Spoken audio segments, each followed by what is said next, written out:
Olha, começa hoje o júri popular dos acusados de matar o empresário que fiscalizava falcatruas em postos de combustíveis. São 4 réus que vão responder por arquitetar e assassinar o Fabrício Machado da Silva. Crime registrado por câmeras de segurança e cheio de detalhes fortes de como um trabalhador atrapalhava o lucro de donos de estabelecimentos que tinham um esquema criminoso para enganar os clientes. Vamos relembrar agora detalhes do caso de grande repercussão e saber como a família da vítima está e o que os suspeitos dizem sobre o crime.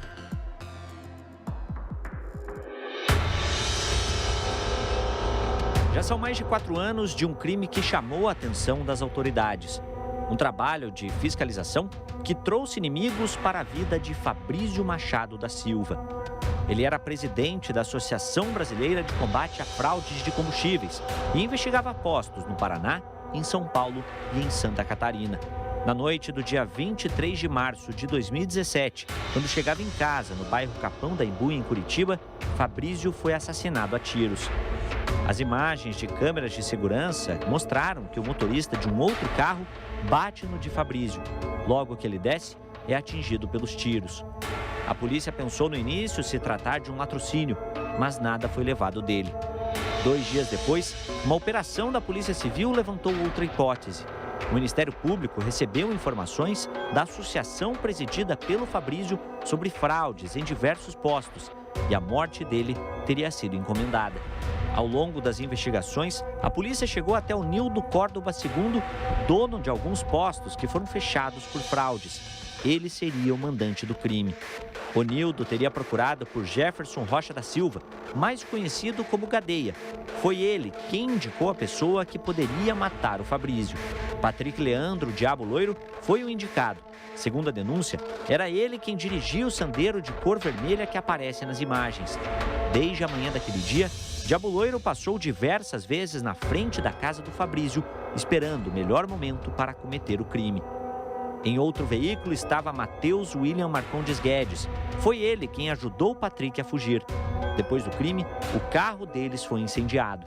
O Fabrício não morreu porque tropeçou, bateu a cabeça na calçada, porque pegou uma doença, foi atropelado. O Fabrício morreu porque foi assassinado. Assassinado por esses 4 marginais. Então, a família está devastada. Nós temos aí o Fabrício com uma filhinha que não tem 6 anos de idade, que vai passar toda a sua infância, juventude, a sua vida adulta sem a presença de um pai. Nós temos uma esposa devastada em todos os sentidos. Nós temos uma mãe que perdeu seu filho querido. Nós temos amigos que sentem muita saudade. E nós temos uma sociedade que perdeu uma pessoa que combatia a corrupção. E de acordo com a denúncia feita pelo Ministério Público, nos 4 postos de combustível que o Onildo era dono, ele tinha uma chapa e acabava fazendo alterações para que a quantidade de combustível que era cobrada da máquina não chegasse até o tanque de gasolina. E era esse tipo de denúncia que o Fabrício fazia e estava investigando. Dos 9 postos de combustíveis que foram interditados em Curitiba e na região metropolitana, 4 eram do Onildo. Desde agosto de 2016, o Fabrício vinha atuando de forma enérgica junto com a associação no combate a essas fraudes. Alguns desses postos instalavam dispositivos, placas eletrônicas para que a quantidade de gasolina que adentrasse no veículo fosse diferente daquela que marcava a bomba. O telefone dele foi para a perícia, e o telefone dele demonstra a todo momento o combate dele nessas fraudes. E foi o que aconteceu, infelizmente. A motivação do crime do Fabrício foi... O Fabrício morreu porque o Fabrício combatia a corrupção, a ganância, a maldade, e isso foi determinante para a sua morte. Onildo ainda teria contratado um detetive particular para investigar toda a vida de Fabrício antes do crime. Sabia que ele é dono de posto e também sabia que ele estava sendo oprimido e ele queria saber alguma forma de defesa. O que seria a defesa dele? Ele falou assim, precisa saber quem é esse cara. Por que esse cara está fazendo isso com os postos de gasolina? Entendeu? Mas em momento algum ele falou em querer matar alguém. Nildo, Jefferson, Patrick e Matheus chegaram a ser presos pela polícia durante as investigações. Mas Nildo e Jefferson conseguiram responder em liberdade. Patrick e Matheus continuam presos e, quando foram ouvidos na justiça, não quiseram responder nenhuma pergunta. Daquilo que conversamos até o presente momento, ele nega autoria qualquer participação no evento criminoso. E eu acho pitoresco, tem umas coisas que acontecem que não é só no Paraná, não, né? Nós tivemos as bruxas condenadas à mercê de pancadaria e tortura, mas nesse caso específico nós temos reconhecimento de pessoas com capacete. Por um vídeo, cuja qualidade duvidosa, alguém sentado numa moto, eu reconheço, é o fulano. Então, é uma situação meio sinistra. A questão das herbes que estão sendo apontadas como vetor de convergência da ação deles também é questionável, mas nós vamos deixar isso para o júri. Não vamos antecipar que o promotor pode... Certamente vocês têm prestígio, ele pode assistir e entender o que nós estamos caminhando aqui. No caso do Patrick, mensagens no aparelho celular mostraram que ele falou sobre o crime com outra pessoa. Os 4 agora sentam no banco dos réus, frente a frente com os jurados. Cada um deles dará a versão sobre a morte do Fabrício. Nós temos nesse processo, para você ter ideia, nós temos quebra de estação rádio base, nós temos interceptação telefônica, nós temos depoimento de testemunha sigilosa, nós temos laudo pericial, nós temos bate-grade feita na cela do diabo loiro do Patrick. Ou seja, nós temos uma robustez nesse processo de provas, estamos convictos que todos os 4 serão exemplarmente condenados pelo Tribunal do Júri.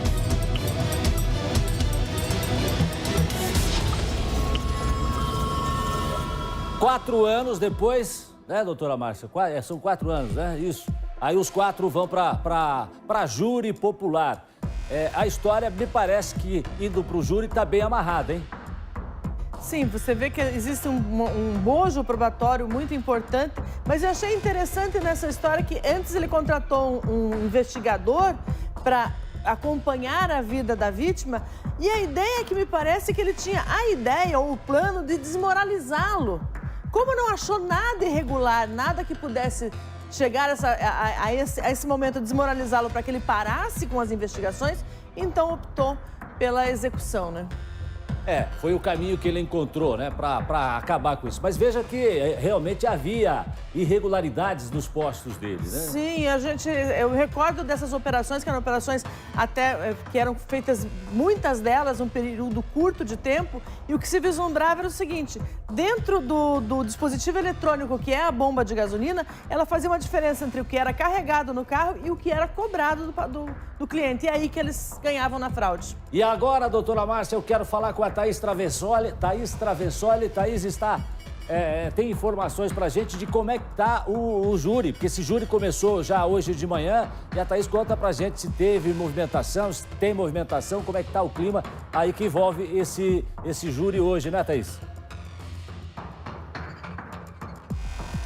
Isso mesmo, Jasson. O júri começou na manhã desta quinta-feira aqui no Tribunal do Júri de Curitiba. Por enquanto, aqui do lado de fora, movimentação tranquila. A gente apurou agora há pouco que está em andamento esse júri, ainda sem pausa para o almoço. Estão sendo julgados por este crime envolvendo Fabrício. São Onildo Chaves de Córdova, Jefferson Rocha da Silva, Patrick Jurkizivzin Leandro, Matheus William Marcondes Guedes. De acordo com a denúncia que foi apresentada pelo Ministério Público do Paraná, Onildo é o responsável por encomendar a morte de Fabrício. Matheus e Patrick estavam no carro que bateu no veículo da vítima. Matheus dirigindo e Patrick seria o autor dos disparos. Já Jefferson foi apontado como intermediador neste caso. Portanto, 4 pessoas que estão sendo julgadas. Ainda sem pausa para o almoço, Jasson, como a gente sabe dessas experiências em coberturas de júri popular, não tem prazo para terminar, né? A gente segue acompanhando ao longo do dia e, claro, a cobertura completa amanhã no Balanço Geral.